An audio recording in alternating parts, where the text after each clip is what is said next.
Normal delivery एक ऐसा process है जिसमें आपके प्राइवेट एरिया से बच्चा पुश के दौरान बाहर की ओर आता है। इस प्रोसेस में रिकवरी टाइम बहुत कम रहता है सिजेरियन के कंपैरेटिवली। सिजेरियन में गर्भवती महिलाओं को रिकवर होने में ज्यादा समय लगता है, बेड रेस्ट भी काफी ज्यादा होता है। तो क्यों होता है सिजेरियन? आज की इस वीडियो में हम इस बारे में डिस्कस करने वाले हैं। तो वीडियो में अंत तक जरूर बने रहिएगा। जरूरी नहीं है कि बच्चे ने सर नीचे कर लिया है तब आपकी नॉर्मल डिलीवरी 100% ही होगी। डिलीवरी कई बार बच्चा सीधा होने के बाद भी नहीं हो पाती है, यानी कि बच्चा अगर सर नीचे कर भी चुका है तब भी नॉर्मल डिलीवरी के चांसेस नहीं होते हैं अगर आपको ये कॉम्प्लिकेशन आ रहे हैं। तो वीडियो में अंत तक जरूर बने रहिएगा। कौन सा महीना है आपका, हमें कमेंट बॉक्स में बताना बिल्कुल ना भूलिएगा। तो फ्रेंड्स, प्रेगनेंसी के दौरान नॉर्मल डिलीवरी का पता शुरुआती दिनों से या 9वें महीने में बिल्कुल नहीं चलता है। अल्ट्रासाउंड में भी नॉर्मल डिलीवरी का पता नहीं चलता है, क्योंकि कॉम्प्लिकेशन कभी भी किसी को भी आ सकते हैं।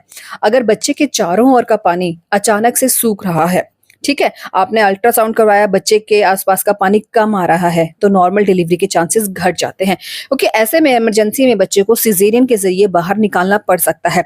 ये पानी अगर कम हो गया तो बच्चे को ऑक्सीजन नहीं मिलेगा, बच्चा सांस नहीं ले पाएगा, बच्चा अंदर सिकुड़ सकता है, बच्चे की अंदर डेथ तक हो सकती है अगर पानी ज्यादा कम हो जाए। तब भी डॉक्टर इस दौरान यानी कि 9वें महीने में आपको बच्चे की हलचल पर ध्यान रखने के लिए कहते हैं, क्योंकि पानी भी धीरे धीरे करके आप सूखने ही लगता है, जो कि कॉमन है, सूखेगा, लेकिन ज्यादा नहीं सूखना चाहिए। अगर बच्चे की हलचल अचानक से कम हो गई है, पैटर्न में बदलाव आ गया है, तो आपको तुरंत हॉस्पिटल जाना है। नंबर 2, अगर बच्चे के गले में या बॉडी पार्ट में कोड है, यानी कि गर्भ नाल के लपेटे हैं, हल्का लपेटा है, नो डाउट नॉर्मल डिलीवरी हो सकती है। टाइट है तो बच्चे का दम घुट सकता है, बच्चे को दिक्कत आ सकती है, तो इमरजेंसी में आपका सिजेरियन करना पड़ सकता है अगर टाइट लूप है। वहीं बच्चे के बॉडी पार्ट में लूप नहीं है, लेकिन नाल में ही लूप आ चुका है, गठ बन चुकी है, यानी कि बच्चे के गले में आई है, बॉडी पार्ट में लपेटा आया, रिवर्स जाकर गर्भ नाल में आ गया है, तो वहां पर टाइट लूप बन सकती है, जिससे कि बच्चे को ऑक्सीजन न्यूट्रिशन नहीं जाएगा और बच्चे की जान को खतरा बन सकता है। तो इस कारण भी सिजेरियन आपका हो सकता है। गर्भ में बच्चा पॉटी कर दे, जो कि डिलीवरी डेट से ऊपर तक जो महिलाएं जाती हैं, दर्द का इंतजार करती हैं, उनमें ज्यादा देखा जाता है, तब भी नॉर्मल डिलीवरी आपकी इफेक्ट करती है।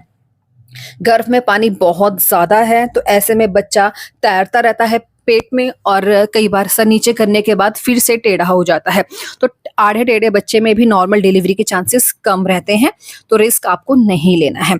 जिन महिलाओं के बच्चेदानी का मुंह टाइम पर नहीं खुलता है, यानी कि बच्चा तो सर नीचे कर चुका है लेकिन डायलाटेशन ऑफ सर्विक्स प्रॉपर हो ही नहीं रहा है, आपने काफी देर का दर्द सहन कर लिया, ठीक है, अब आपका पेशेंस खत्म हो रहा है, पेशेंस बनाई रखिए। कई बारी क्या होता है, 24 से 25 घंटे का दर्द हल्का फुल्का आपको रहता है और अचानक से बढ़ता है और सर्विक्स का मुंह भी डायलेट हो जाता है, लेकिन सर्विक्स का मुंह डायलेट हो ही नहीं रहा है, दर्द आपको बढ़ ही नहीं रहे हैं, आर्टिफिशियल पेन्स भी डॉक्टर ने आपको दे दिया है, फिर भी दर्द नहीं बढ़ रहे हैं, तो आपका सिजेरियन करना पड़ सकता है। आपको टेंशन नहीं लेनी है, जैसे डॉक्टर कहते हैं वैसा ही आपको करना है।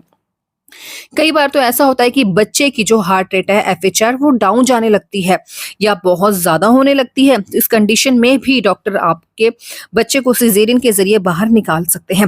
देखिए फ्रेंड, जरूरी नहीं है आपका नॉर्मल हो और ये भी जरूरी नहीं है सिजेरियन हो। उस दौरान की क्या कंडीशन है आपकी और आपके बच्चे की, उस पर भी डिपेंड करता है। कई बार सिजेरियन के चांसेस ज्यादा रहते हैं, डॉक्टर आपको पहले ही सिजेरियन कह देते हैं, लेकिन चांसेस उस टाइम में, जरूरी नहीं है फ्रेंड कि आपको सिजेरियन डॉक्टर ने कहा तो सिजेरियन ही होगा, आपका नॉर्मल भी हो सकता है। चांसेस या कंडीशन उस टाइम में जो रहती है उसी के अकॉर्डिंग आपकी डिलीवरी करवाई जा सकती है। और कई बार ऐसा होता है कि नॉर्मल के लिए आपको लेकर जाते हैं, पुश करने के लिए कहा जाता है, लेकिन कॉम्प्लिकेशन इतने ज्यादा बढ़ जाते हैं कि सिजेरियन करना पड़ सकता है। तो उस टाइम के जो कंडीशन होती है, आपकी हेल्थ, आपके बच्चे की हेल्थ पर भी कुछ डिपेंड करता है।